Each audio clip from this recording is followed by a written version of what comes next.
Have you ever thought about the story you are telling with the things you bring into your home? Have you ever thought about what your decor style says about you? I love seeing how different people's home decor, personal style, the way they accessorize when they get dressed, or the kind of dishes they use when they serve a meal. I love how it all says so much about a person's personality, their culture, or their history, where they've traveled, or the things that they value and hold near and dear to them. My guest today has combined her passion for travel, culture, and fair trade into a thriving business that is helping others tell their stories in a beautiful way. Welcome to the Business with Purpose podcast. Welcome to the Business with Purpose podcast. Here's our host, Molly Stillman, our mom. Welcome to Business with Purpose. I'm your host, Molly Stillman of Still Being Molly, and this show is all about bringing you the stories behind the brands, companies, and small businesses that are changing the world. Each week, I interview an entrepreneur, a CEO, nonprofit director, community leader, or just an all-around amazing person who is trying to make a positive impact, not only with their personal life, but also with their career. My goal is to show you that no matter what you do for a living, you can make an impact wherever you are. My guest this week is Latoya Tucciarone. She is the founder and owner of Sustainable Home Goods. She started Sustainable in 2017 because she truly believes that one of the best ways to end world poverty is through trade, not aid. Previous to starting Sustainable, she worked for fair trade jewelry company Noonday Collection, which is no stranger to this podcast. Now, getting to work with that amazing company really began and kind of set her on this journey. During her time with Noonday, she noticed a rise in ethical shopping for jewelry and clothing, but very few fair trade options for the home. So she saw a niche and she wanted to fill it. Sustainable Home Goods can be found online and at Ponce City Market in Atlanta, Georgia. She is a graduate of Elon University, which is right down the road from where I am in Durham, North Carolina. Elon is in Burlington, and she started a successful photography business. She has traveled all over the world, and somewhere along the line is raising 4 amazing kids with her husband, Andrew. I loved this conversation with Latoya. We could have talked all day. I realize I say that a lot, but I really mean it. I adore her. I just think the world of her. I loved our conversation. We talked about it all. We talked about everything from fair trade to travel to the coronavirus to race and racism. Oh my goodness, we just really ran the gamut. It was an awesome conversation. So sit back, relax, and enjoy my conversation with Latoya. Latoya, coming live from my closet and your home. Yes. I am so happy to have you on the show. Thank you so much for being here. Oh, Molly, this is so awesome. Like, I've heard about you for years, and I feel like being on your show is like legit. Oh gosh. Like you've made it to some level of ethicalness, whatever you want to call that, if you're on this show. So I'm very happy to be here. Oh my gosh. Well, I mean, I was just saying to you that I was like, when you reached out to me, I was like, oh my gosh, I love you. Yes, please come on my show. I think you're amazing. So the feeling is mutual. Well, before we kind of dive into everything, I'm going to have you do what all my guests do, and that's give us the Latoya 101. So tell us who you are, what you do, and how you got to where you are today. Yes. So my name's Latoya Tucciarone. I am not a Black Italian. My husband's Italian, hence that crazy last name. We have 4 beautiful children who are 11, 10, 7, and 4. So life is always super exciting. Beautifully busy. Oh, beautifully busy. We live in Atlanta, Georgia, which is great. We love Atlanta. I grew up predominantly in Southern California, which really kind of set the stage for who I am and my love of being connected to people of all different cultures, because it's kind of the way I was raised. So from just growing up in a home that was just heavy in culture, I think I just developed a love for the world. got my first chance to travel really long term in college, went to South Africa for like a month.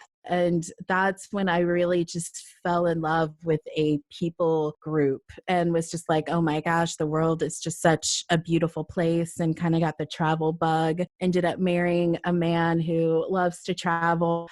Andrew has his own production company. He works with a lot of social businesses as well. And so, gosh, between the both of us, we've probably traveled to over 50 countries. I think, out of our travels and our love for the world and culture, really my love for fair trade and engaging vulnerable communities through trade just really kind of was born out of our experiences and out of our travels, and really seeing that be a need and a more sustainable way of being a part of the solution, I guess I would say. Let me think. I love me a good old-fashioned cocktail. Been enjoying lots of those in COVID-19. Live in a great community. Love my friends. Love connecting people. I think that's been one of the best things about having a store and doing this business is, man, our community of customers and the people that we get to connect with has just been like such a real blessing. Love movies and stories, and yeah, so that's a little bit about me. I love that. I love that. Now I want to go before we kind of, talk a little bit about sustainable home goods and your business and your shop and all that. There are a couple of things you said that I was like, "Oh man, I want to know more about that." You said you grew up in a home that was really heavy in culture. Can you kind of share a little bit about what that means to you and how that kind of played out in your life? Yeah, I mean, I just think my parents just unknowingly just had things around the house, whether it was world music that as a kid I could easily access. So if I wanted to listen to a record, yes, I'm not old. This was before it was like retro. It was like what people listen to. Yeah, hipster, hipster. Yeah. Yeah, it wasn't hipster. It was just what your parents did.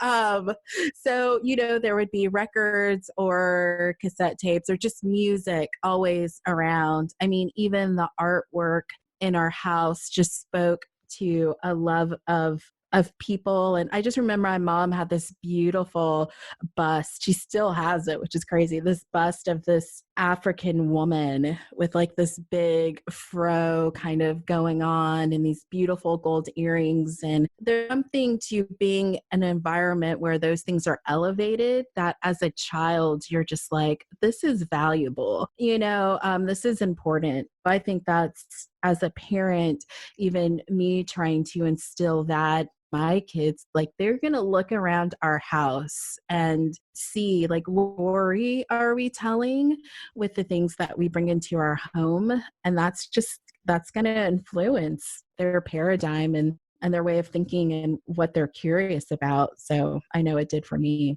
I love that. I love that whole idea of what story are we telling with the things we bring into our home. That's really powerful. And it's an important conversation to have with kids. I actually was talking with a friend because we're recording this during Fashion Revolution Week, and it's really timely that Fashion Revolution Week is falling during COVID-19, because I think it's important to amplify the conversation around these topics and why fair trade matters and why ethical fashion matters and why it's important to advocate for those things and why being thoughtful about the things you buy is really important, because as we're seeing is those vulnerable populations that are already vulnerable are even more vulnerable during a time like Or so now. Exactly.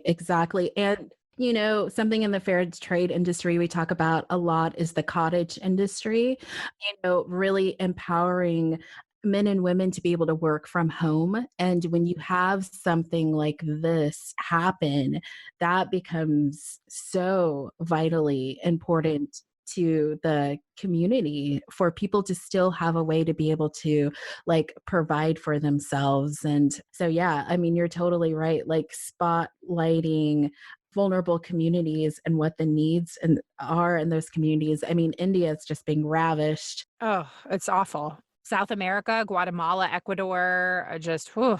Right, right.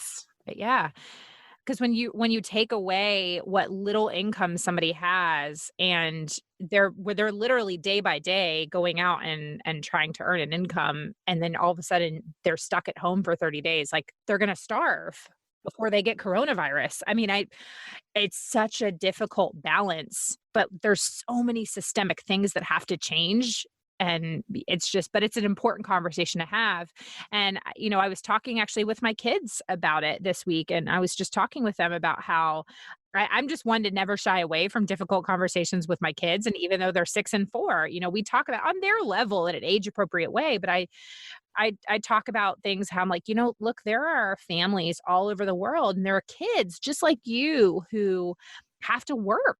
They don't get to play outside. They don't get to, be home with their families. Like their parents have to leave for months or years at a time to work. And so here's why it's important, why we ask how things are made, or why we don't just go out and randomly buy things all the time. Not only is that just financially unwise, like there's a reason why we do that. And yeah, I think that's so important that you're also having those conversations with your kids. What are your kids' understanding of kind of what you do and what you advocate for? Yeah, it's so fun. Actually, last year in July, we took a family trip to Guatemala. The kids have been taking Spanish since they were in preschool.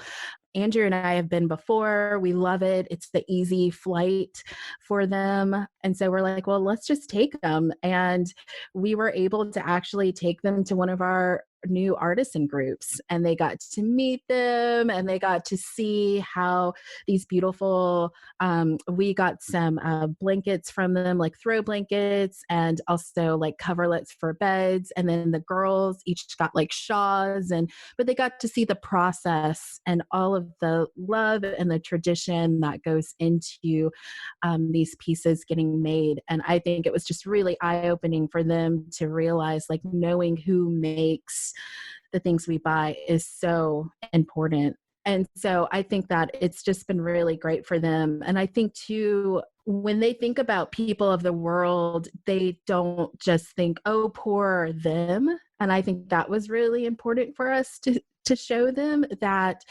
these women that we went and visited are talented, and so gifted, and also just giving them a view of the world that's not like, oh, those poor people in the world, we need to help them.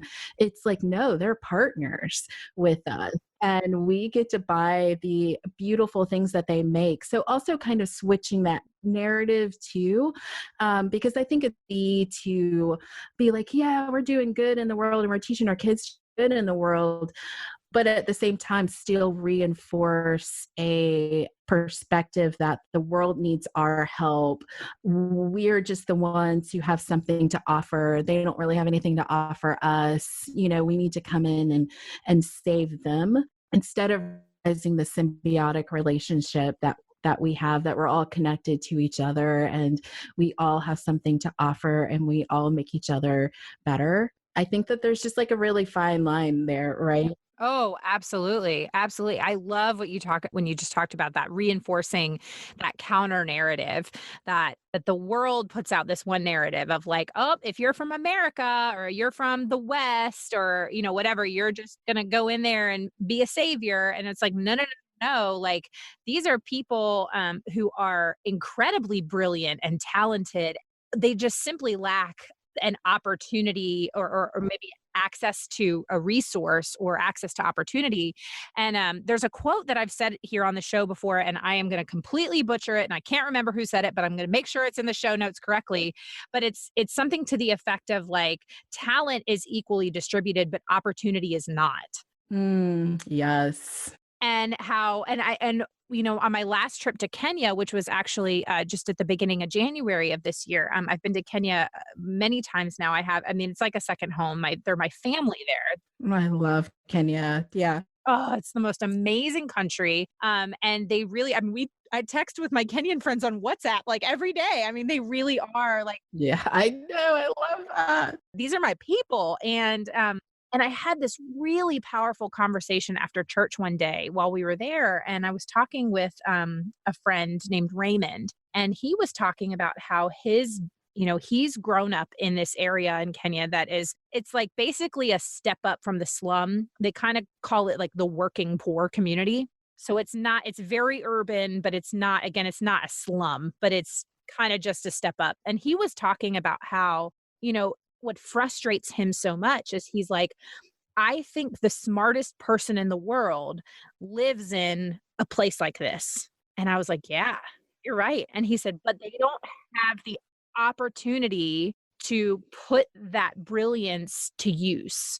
And his vision for his community is he wants to create an organization where he can gather the brightest artists and the brightest teachers and the brightest, all these different people, whatever they're good at, and create an opportunity for them to be able to put that to use. And I loved that so much because I was like, you're absolutely right, Raymond. And it's just not fair. So how do we create that symbiotic relationship to say, okay, well, you have something that I don't, like you have a talent in this area, but maybe I have access to a resource that you need. So how can we create that symbiotic relationship? 100%. And I feel like that's what I love my store is it's like, and I think something I'm really passionate about is like, I want to go travel the world, travel those places and find that brilliance, right? And bring it back and to change that paradigm that of these just like poor artisans. Let's just help these. It's like, no, there's like such brilliance out there. And there is just a need for opportunity. Like I've met this amazing couple here in Atlanta. They're an older couple and the husband's from Uganda and the wife, believe she is from the Netherlands, but has lived extensively in Africa. Like they, between them, have spent like 40 years in Africa, like something crazy. And they're really on a mission. If you go into their garage, they came into our store one day and they're like, we have all of these pieces from Africa, like come and look at them. And I'm like, yes, please. And they have all of this original artwork and their goal is to change the narrative around African art. She's like, I feel like people think, oh, it came out of Africa, therefore it should be cheaper. It should be cheap or it's just not going to be as good, or whatever. But oh my gosh, Molly, like you look at this artwork and you're like, this is amazing. And so we're in talks with them right now to carry some of the art in our store because I'm like, people need to see this. They need to change the narrative. There are brilliant artists coming out of Africa and telling their story.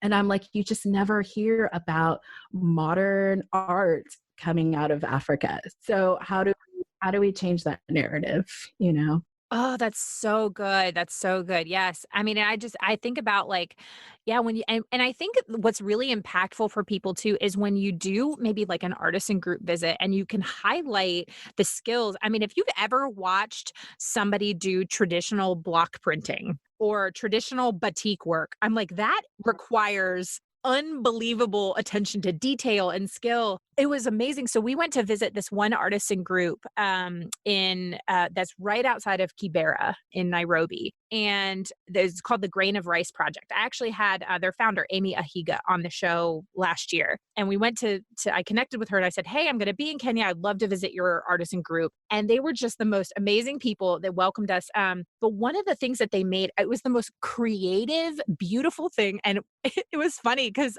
John, one of the artisans, was like, do you want to try it? Do you want to? And I was like, okay, I tried it and it was a mess. But basically what they do is they take these reeds that you see, in like swamp area, bush area, they take these reeds. And what he does is he shaves them down really, really thin.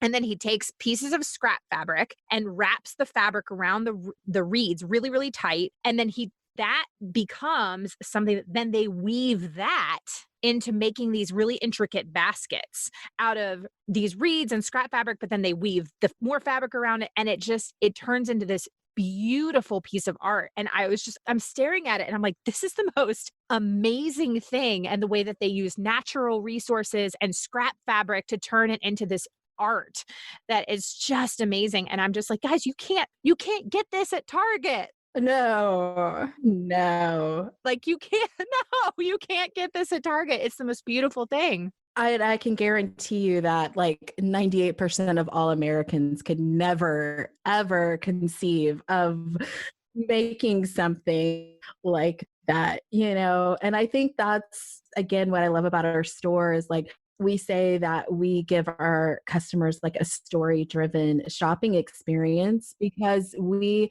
like to go into as much as possible how this thing was made, because we want people to understand like this took a lot of work, and there's a ton of artistry and this piece that you are getting to hold and touch and, bring home.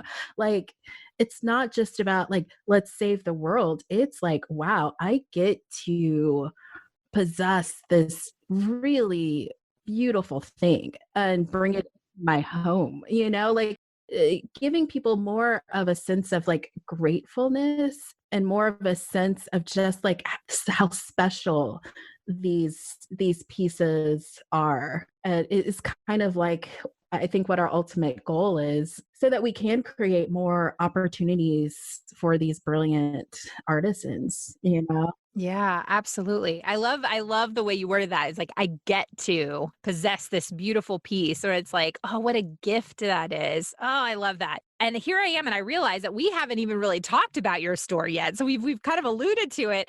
So you are obviously you're the founder and CEO of Sustainable Home Goods. You have a brick and mortar store in Ponce City Market in Atlanta. You obviously have an online store as well. I'd love to know a little bit more about it and kind of how you started it. Yeah. So, again, I think it kind of came from, my world travels and my love of culture. But really, I think about, gosh, 4 years ago, 4.5 years ago now, I got exposed to Noonday Collection. I know you know Jessica Honiger really, really well. And I think for me, it was the first time I saw how business could be used for the good of others, right? Because we're always, we're seeing a poverty coupled with amazing talent but not knowing how those two things go together. Like we would travel and we wouldn't you walk away with these two seemingly conflicting feelings of I love this place so much, but there's also all of this devastation and poverty, right? And so you're kind of left with those two tensions. And I think working with Noonday was the first time I was like, wow, this is a way to live in that love of culture while also being able to engage in ending the poverty and the suffering that we were seeing. It brought meaning to those two things. And so worked with Noonday for about 2.5 years. And while I love jewelry, because who doesn't love jewelry, I felt like home decor is, I guess, more my jam, like there's just something about creating a space for people, creating something that's warm and inviting, filling your home stories that I just loved. And when I looked out on the retail landscape, I just saw that there weren't a ton of options for purchasing ethically for your home. So ethical fashion has really taken off with jewelry, clothing, all of that. But as far as really being able to buy pieces for your home, unless you really do the work, it's a little bit harder to find. And so I wanted to create a store and create a place where people could shop safely and know that there was no exploitation behind any of the things that they were buying. I wanted to give people an opportunity to bring meaning and story into their home. And so that's essentially where it started.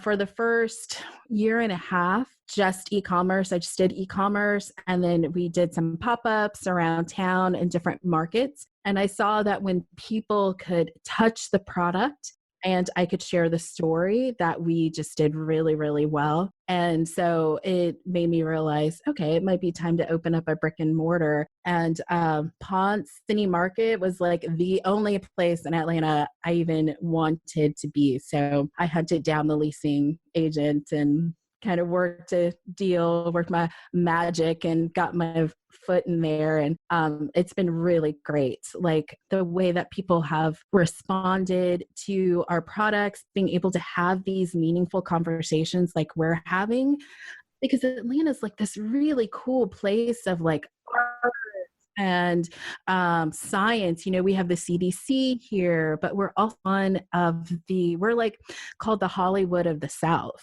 Yeah, because you got the entertainment industry. Yeah. Right. And, we have like amazing sports coming here. We have the largest international airport in the country. So at Ponce, you just have all of these different people converging onto one place. So the people that we're getting to meet, anywhere from celebrities up to, I met a woman who works for the CDC. She had just moved to Atlanta, who is tackling violence against children. How do we end that? And we just had this brilliant conversation about even the economics behind that, right? That when people are unemployed and the shame that they feel behind that of not being able to provide for their family, and how that leads to violence often because of their own self hate and in some ways, that we were like, a great way to break that cycle is creating those opportunities, like we talked about, creating jobs, creating sustainable income for these families is one way to cut even violence towards children off, and so seeing how all of this is just kind of like connected to each other, and really honing in on like the importance of all of this. And so getting to have those kind of conversations with people has just been, like I said, like so amazing. So that's essentially how we started the store. We've been at Ponce since April of last year. Started out in this 163 square foot kiosk. It was like an indoor outdoor kiosk, super cute, but man, summer was brutal. We were just like melting, and winter. But we did so well there, and people showed us so much love that we are now transitioning into a permanent location in Ponce, about 1,000 square foot store. So we are so glad. I've just really loved connecting to fair trade, ethical products, having that as an option. And another thing that I've really been blessed by is when people from other countries come in and they're like, it feels like home. Like this, just getting to see a piece of their home in the store. I'm just like, oh, this is brilliant. So. Oh, I love that. I love that. And I know that one of your goals is to be the Whole Foods of fair trade. And I think you have it in you, and you are just brilliant. And to see how much you have grown in the short amount of time you've been open is amazing. It's banana pants. Banana pants. Banana pants. That's how you talk when you have 4 kids. But 2 kids. Any kids. Yeah, it's been great. And that's ultimately, our goal is to, I think what Whole Foods did so brilliantly is they created a safe place for people to come and shop, right? Where they knew there's not going to be GMOs, and, I'm going to have access to organic food and food that's connected to real farmers and people, and you can shop in there and know you're getting good food. And that's what we want to do. That's what we want people to feel when they come into our store. Like, I can come in here and safely shop and know that there's no exploitation, that it's doing good in the world, and that they're beautiful handmade pieces, and we just want to give people access to that all over the country. It shouldn't just be spotted all over, and again, you shouldn't have to go and do like hours of research to find the right place. We want to make ethical purchasing more accessible to people. Oh, yeah, absolutely. And kind of also going back to what you were saying earlier, too, is in addition to making it accessible, but also continuing to change the narrative, too, that like, there's this cliche that like when people hear the words fair trade, they immediately think it's going to be like, like a macrame vest in a sunflower field, and everybody's going to be like singing kumbaya, and like it's very like hippy dippy, cheap, and just like it looks like something you like got in a port when you were on a cruise. And it's like, no, that is not what fair trade is. And you can buy beautiful, timeless, trendy pieces and clothing and jewelry and home goods and all those kinds of things that are fair trade. And it's simply changing the narrative to how it's made versus like what it is. Right. That is such a good point. I mean, we say like we curate, like I curate every piece that comes into that store, and people are always like, oh my gosh, you know everything in there. And I'm like, well, yeah, because we're very mindful about what we bring in here. We're not just like, oh, it's fair trade. Sure, just bring it in. So we specifically look for pieces that honor traditional technique, but have a modern sensibility to them, So whether that's a traditional pattern, but in more modern colors, whether that's beading, but maybe it's in an unusual shape, like we really are very mindful to find cool pieces and cool things, because like we said earlier, we're trying to find that brilliance out there in the world and give it a chance to grow and flourish here in America. So I'm always like, people are like, oh, you get to travel all the time. That's amazing. And that sounds great. And it is amazing. But I'm like, it's a lot of work too, really going through and curating and trying to find those truly special pieces in those communities and stuff. Like, you were not just out buying whatever. We really do try to curate and bring special things and put them in the store. Yeah. Oh man, that is amazing. I mean, and with all the places that you've traveled, I know that you have just seen so many beautiful things over the years. I'm really curious. Just this is a very selfish question I'm asking, but of like the 50 countries you visited, what are some of your favorite places? I know it's like a really difficult. It's like picking a favorite child. Right. Oh, right. I mean, gosh, yeah, that is really, really hard. I guess on the top of my list right now has actually been Oaxaca, Mexico. Yeah. Have you been, Molly? I have not. I've not. I've been to Mexico, but I haven't been. I have not been to Oaxaca. Yeah. Oaxaca's, I mean, it's beautiful. The food's amazing. The people are amazing. The craft culture there is just insane. I mean, you have these regions. So you have kind of like old Oaxaca, like the main city. And then outside of it, you have all of these different regions like Teotihuacan, San Marcos, the Chiopec region, and they all have different crafts. Like Chiopec is known for its black clay pottery. Teotihuacan is known for its weaving. There was I hope I say it right, it's Gulavia. They're specifically known for basket weaving. Like literally all of these different places within an hour of the outside of Oaxaca. I mean, there are, gosh, 4 or 5 different regions that just focus on different types of ceramics. Like each region does its own different technique of ceramics. You have red clay pottery, black clay pottery. You have this other region where they fire the pots outside, and then they put, it almost looks like a Coca-Cola or something after, when the pottery is still hot, they throw it on and it leaves like the beautiful just splatters on the pieces. So each piece is literally unique. So you could spend a year there just really exploring the craft culture there. It's also like the birthplace of mezcal, which is made from agave, a nectar. And so they just have like just really rich culture and the art there. So we really, really loved Oaxaca like a lot. That's awesome. Well, I'm adding that to places I want to visit. Yes, yes. Such an easy flight. So yeah, that's great. Have you ever felt like you have words to share, but you don't know where to start? Have you struggled with the tension between the art of writing and the business of publishing?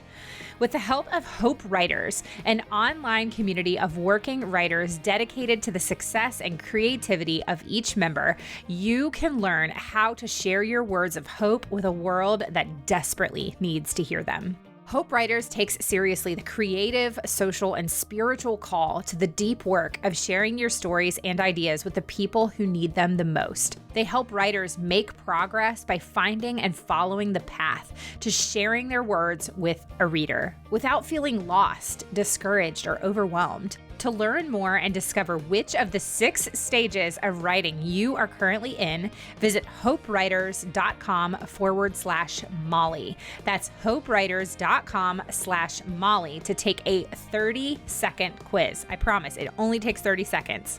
I know it. You have words of hope, and Hope Writers wants to help you share them. I just want to say that I personally have been a paying member of Hope Writers for over 2 years now, and it has been one of the best investments I have made in my own writing journey. So head on over to hopewriters.com/Molly to take that 30-second quiz. Now back to my conversation with Latoya.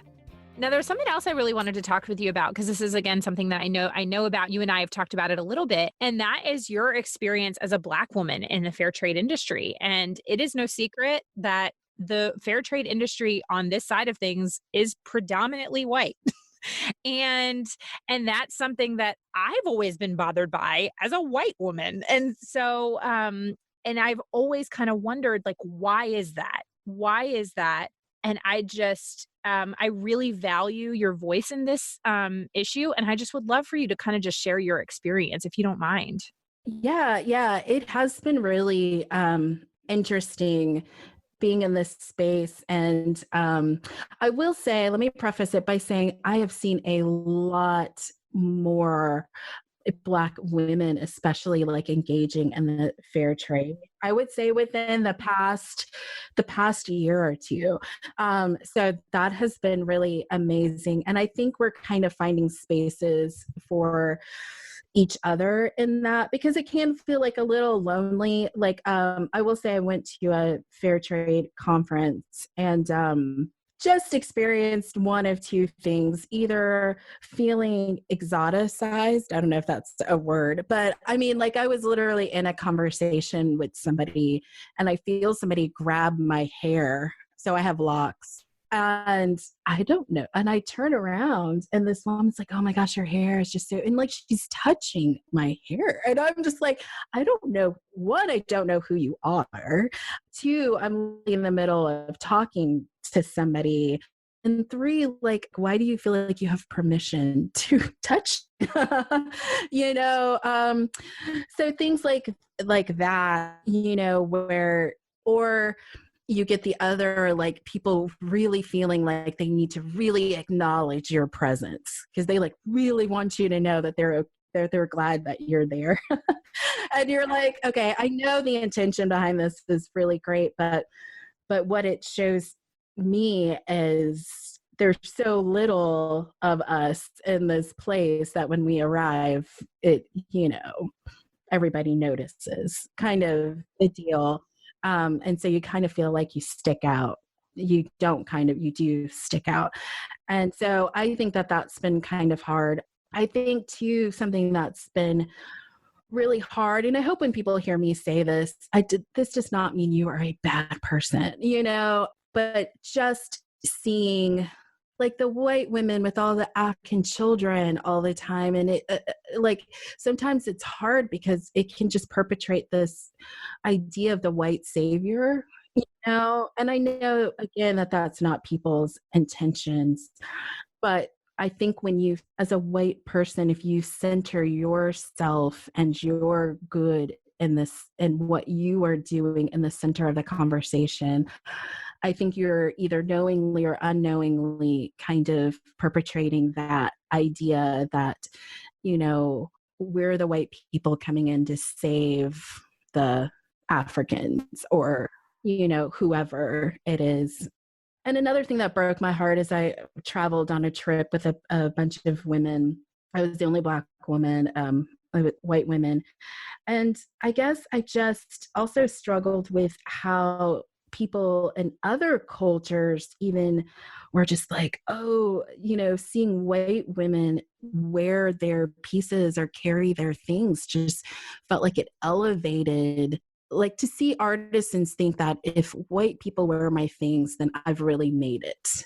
And hearing that dialogue, I think that really just that kind of broke my heart as well, because I was like, no, like your culture is beautiful. Who you are is beautiful. It's great that they're buying your stuff, but that is not the measure of your worth. Your worth. Yeah. So even, being with Noonday, and they did a brilliant with this, is really encouraging having conversations with Jessica and saying, how can we kind of like shift this narrative? And it's been really brilliant to see, even in their catalogs, them using more ethnic models, in their catalogs, and shooting in Guatemala. Like they had a whole catalog of shooting there, because I think that there's something important to letting artisans see even their own people wearing their own pieces and being like, yeah, like, oh, we are beautiful. Where we are is beautiful. Our people are beautiful. And so, yeah, so it's been kind of interesting just kind of stepping back and seeing those things. And I think that that's kind of those different images are kind of, I think, what makes it hard for a lot of, at least African Americans, I think, to feel like there's a safe space for them to enter into. In the fair trade world, it's like, okay, are we going to be seen differently? Are we going to be treated differently? I think too, it's hard, again, just seeing that imagery, this kind of white savior imagery, like over and over and over again. So I think that that's some of the hurdles. But I know on my end, one thing I'm trying to encourage when I'm having conversations with people is why I want to see more Black folks involved in fair trade is, the fact that we can be connected to our heritage and our people through, fair trade, through purchasing items that are helping our brothers and sisters all over the world. I think that there's something really beautiful about that as well. So that's kind of the narrative I'm kind of, working on, is be connected to who you are, to your heritage. Like I've had a woman come to the store. We carried some pieces from Burkina Faso, and she's like, oh, I just did my DNA test and found out that, some of my people came from there. And, so she bought that. And I was like, that's so cool, just being, reconnected to your heritage. So, so it's been interesting. And I do feel like I'm a bit of a pioneer in fair trade, but being a Black woman. Yeah. Oh, well, first, I just want to say thank you for sharing that. And just thank you for the work that you do. And I also, I mean, I realize that this this doesn't help anything, but just I'm sorry that you've ever experienced those microaggressions in those situations. It's just awful. It's awful. And I hate that. I just want to say thank you for sharing that perspective, and I really value it. And I celebrate with you in like I said, I also agree. I have seen a lot more Black women, and not just Black, white, but I've also seen more Asian women and women who are Native American, and other cultures begin to step into this. And I love that. And I want the fair trade industry to look like the people that are making products. That's what it should look like. Exactly. I could not agree with you more. And I think something that's really helping is like the more businesses that following these ethical principles, the more businesses that are doing it and are succeeding, I think people are just seeing from a business level how beneficial it is for everyone. And I think that the more that that grows, it transcends race, right? And it starts to become like, yeah, this is just a good way to do business, no matter if you're Black, white, Asian, indigenous, whichever. And so that is my hope, is just that as the word gets out about the importance of having ethical businesses, that we will organically see that diversity start to happen. So that would be really great. Yeah, yeah, I completely agree. And I think also too, just yeah, like you said, like empowering or changing the narrative around the whole white savior mentality and yeah, valuing communicating, especially with artisans and consumers, but communicating with artisans like your products are beautiful and they are, your worth is not measured by who is wearing them, but by how beautiful and talented you are. That's really, really important. I work with an artisan group in Kenya that was started through my church actually, and one of the things that we are working with them right now on doing is actually creating a shop there in a mall right by where they are, and like talking about how like we went to the mall there in this area called Thika, which is a pretty like urban like nice area and it's like about 45 minutes outside of Nairobi.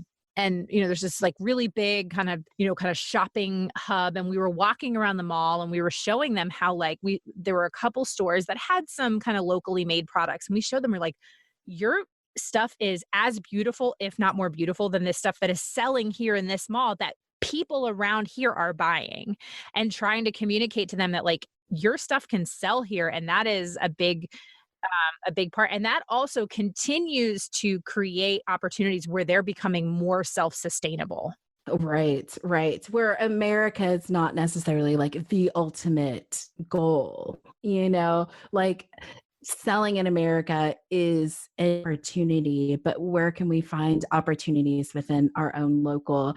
It just, again, it's like these subtle things, right, that reinforce how we see ourselves and how we see others.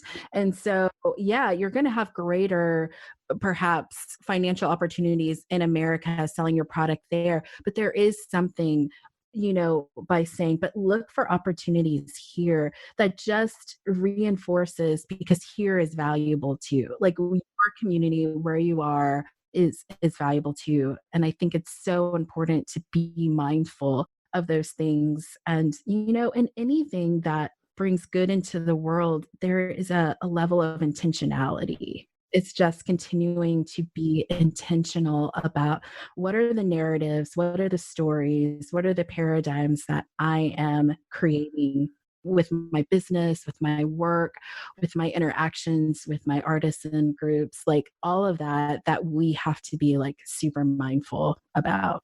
Right, right, right. And there was something else that you said that I really wanted to just thank you for sharing as well, because I think it's an important thing to note, where you talked about how, where sometimes, you're like, I know that sometimes when I'm at a place and, people like white people will like intend to be nice, and they'll be like, but they're like really making it known that they're glad that you're there kind of thing or whatever. And it's like, well, like the intention is one thing, but impact is the most important thing. And so really focusing on like, well, if you can have great intentions, but what's the quote where it's like the road to hell is laid with great intentions? Great intentions, yes. Yeah, but if your impact is negative, understanding that like, oh, you know what, that you're right. I had negative impact there, and I'm sorry. I'm gonna know, like Maya Angelou said, I'm gonna know better. I'm gonna do better. And so understanding, like having those really hard conversations sometimes. And I've made mistakes. None of us are perfect.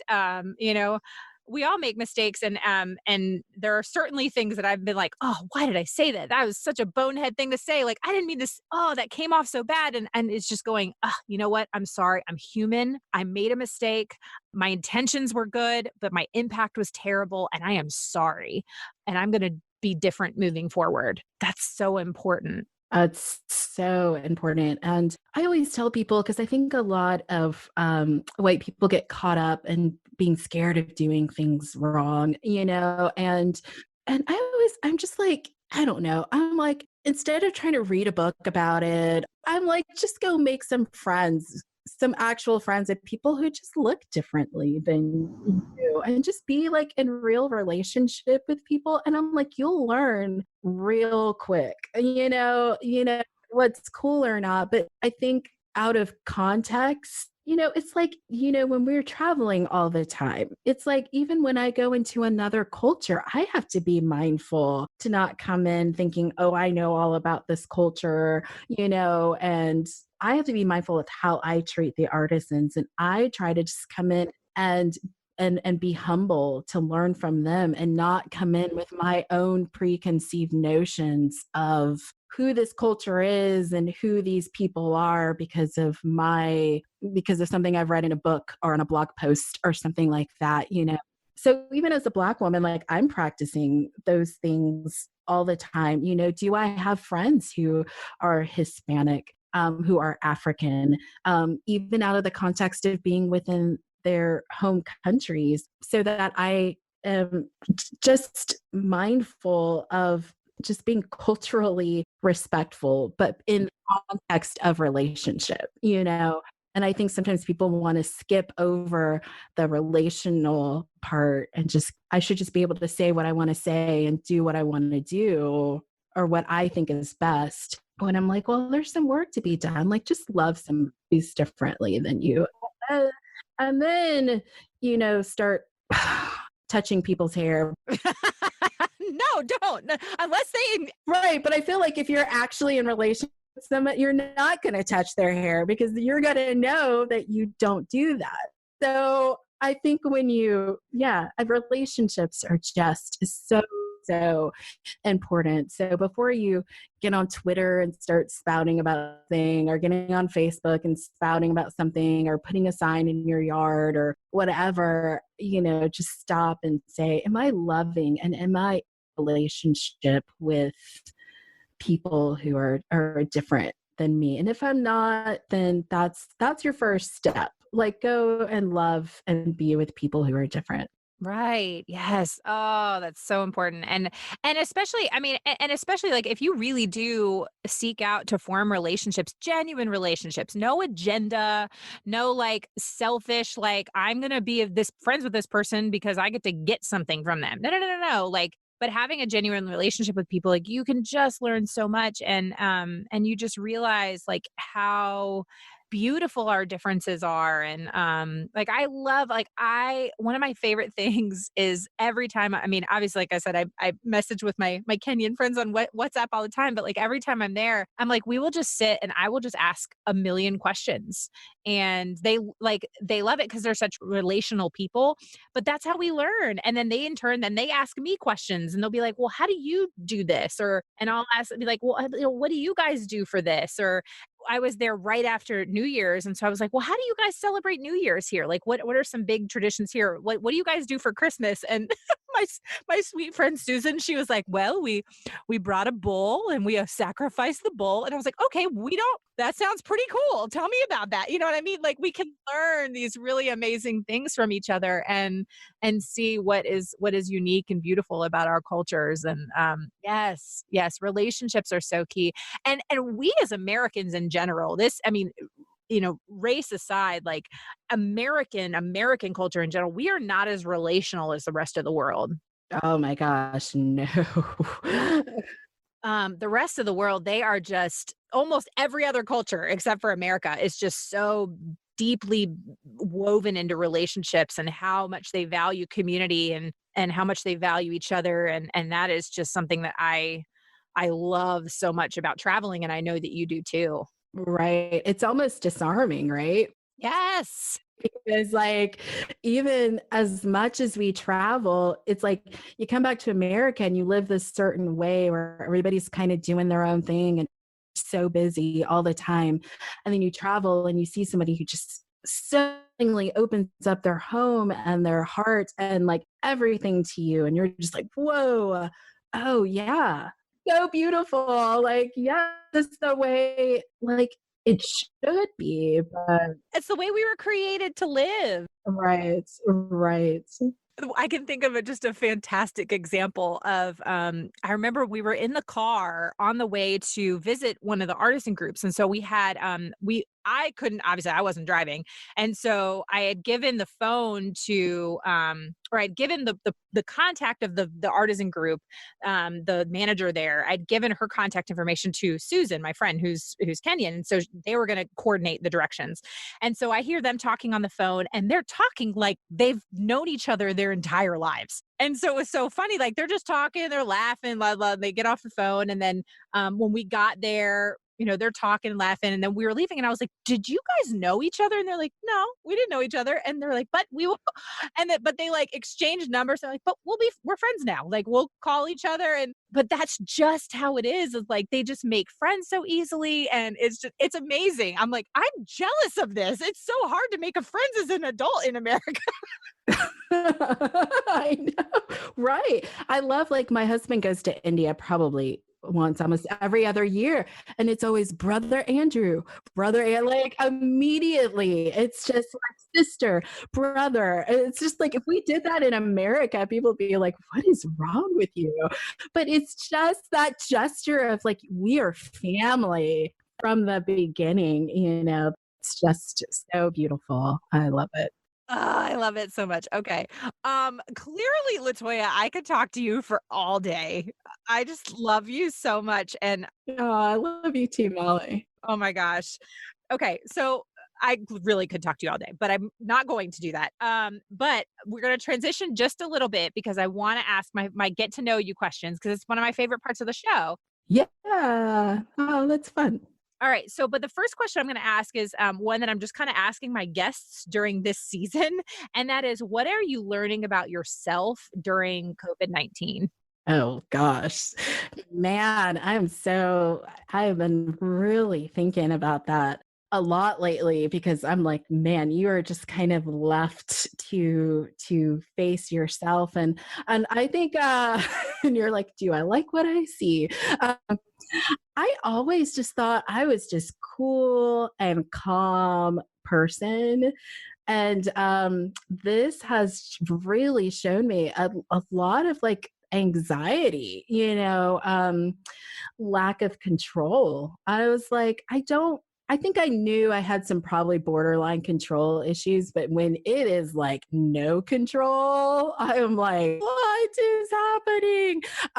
So that has been really eye-opening and really having to live in this daily space of letting things go and letting them just be what it is.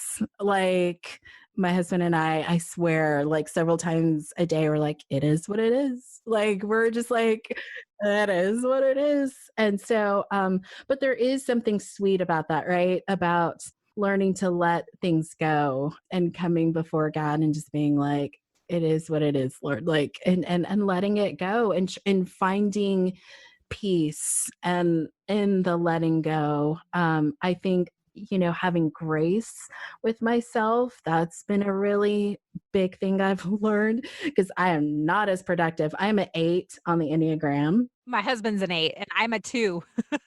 Oh, are you like, I'll bring you care packages. What do you need? I've got soup. What do you want? How can I help you? Yes, exactly. And then my husband's like, I'm done with this. I'm over this. Yeah, he's an 8. Oh, I am so over this. And I'm like, I'm not affecting change in the way that I want to right now. I'm out of control, right? And so so I'm just not as productive as I think I would like to be. And it's like, of course you're not, Latoya. Like, you are working on a business that had to pivot really, really quickly in light of this. You have 4 kids, 3 of whom are school age, really 4 of whom are school age. It's like, there's a lot. My mom had COVID-19. So for a while, we were trying to care for her, and you're trying to care for, and she's 70. So she was right in that window. So trying to care for somebody that you can't come in contact with. And, so all of these different things, and just learning to be gracious with myself, that you're going to have good days and bad days. So those are probably the biggest things, like letting go, learning to let go, and finding peace in letting go. And then, also just having grace with myself. So Oh, grace abounds. That's what I keep saying. I'm like, grace upon grace, grace abounds right now. yeah, grace for you. I'm like Oprah with grace. Grace for you. You get grace. You get some grace and you get some grace. Yeah. Oh, that's so good. Oh, that's so good. Okay. So question number 2, Latoya, I know that you are very talented in a lot of ways. What is your most unusual talent? Oh, my most unusual talent. That is super. I can play a mean game of Just Dance. Oh, I love it. I'm a Just Dance pro. Just ask my children.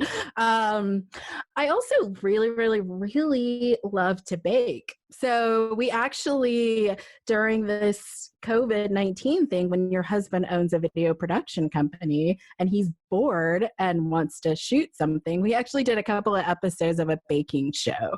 I love that. That's awesome. Yeah. So they're up on our Instagram page, but yeah. So I've been blessing my family with lots of bread and bready things and carbs for days. Carbs and grace. Carbs and grace. All the carbs and grace. That needs to be on a t-shirt, a mug, or something. I love it. Yeah, in my family, my sister is the baker. I am the cook. I mean, she can cook too, but she owns an actual bakery. Whereas like I did not get that gene as much as she did. I usually burn things. I love it. Okay. If someone were to play you in a movie, who would you want it to be? Man. When the movie is made about your life. Right. Oh man, let me think. Man, that's a really good one. You know who I'm digging right now is like Kerry Washington. Oh yeah, scandal all the way. Scandal. She just did this show called Little Fires Everywhere. I've heard it's so good, but I haven't seen it yet. It's so good. It's on Hulu, but it's so good. So we'll go with that. She's got great bone structure too. So I'll take some of that. I love it. I love Kerry Washington. My husband and I were big Scandal fans. So I need to see Little Fires Everywhere because everyone has talked about how good it is. Okay. What makes you feel most alive? Oh gosh. I really think connecting people to each other really makes me, I just love it. So even when I feel like that's the heart of my store is like connecting our customers to these amazing artisans. Because something we didn't even get into is another aspect of our store is we work with local artists as well. So Atlanta has a really a huge refugee population. So our candles are poured by refugee women, great company called Intertwined. We've also worked with an Afghan wood carver, Najib. So he's made some pieces for us. And so connecting people with this brilliant community, it's like right up the street, because so many people who even live in Atlanta don't even know about Clarkston. So it's been really good to like connect them there. And then another thing we do is we feature different local female artists in our store too. We sell their pieces.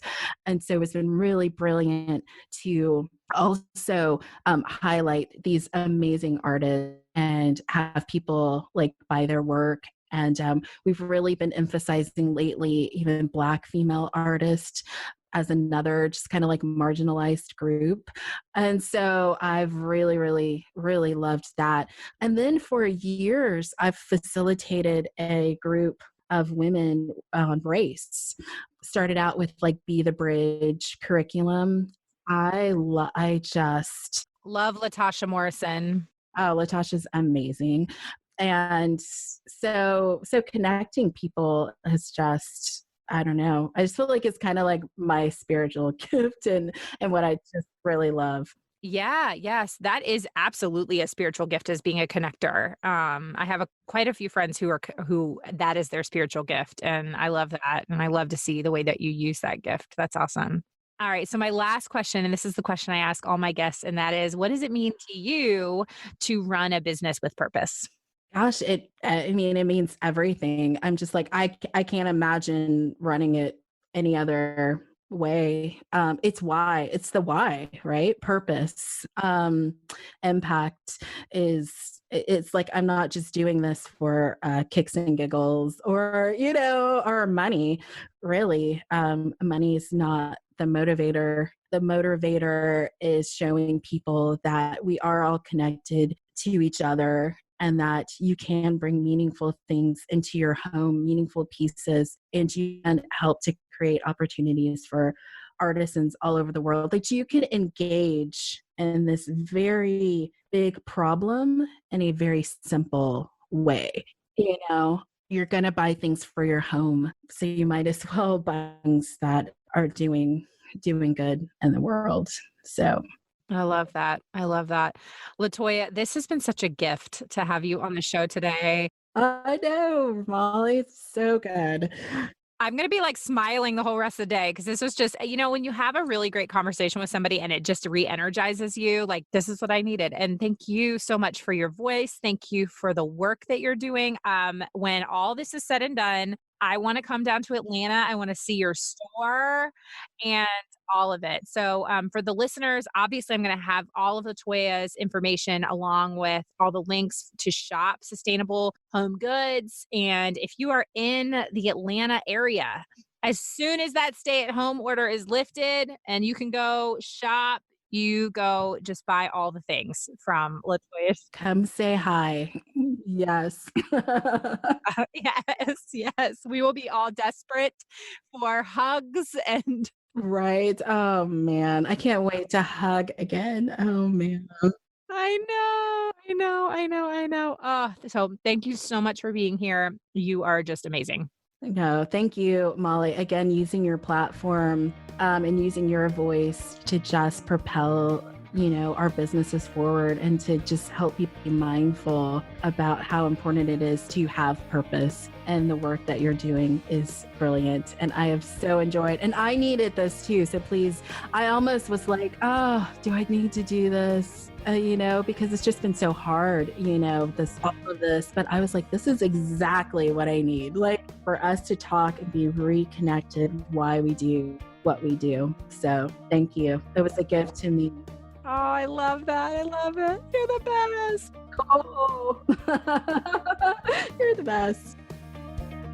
A quick thank you to our partner of this week's episode, Hope Writers. To learn more and discover which of the 6 stages of writing you are currently in, visit hopewriters.com/Molly. That's hopewriters.com/Molly to take the 30-second quiz. You have words of hope, and Hope Writers wants to help you share them.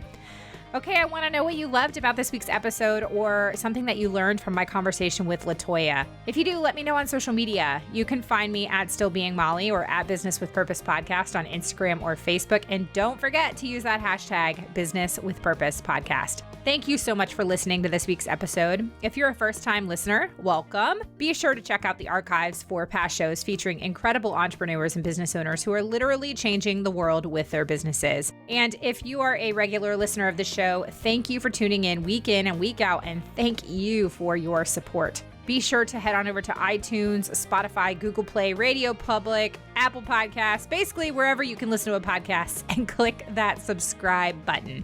Clicking that button helps to make sure that you never miss a new episode of the show. And while you're there, would you mind taking a moment to leave a review? Leaving a review helps me to know what you're liking and how this show is personally impacting you. This show is produced by Third Wheel Media. Now, thank you so much for listening. Now go do something good with purpose on purpose. Now go do something good with purpose on purpose.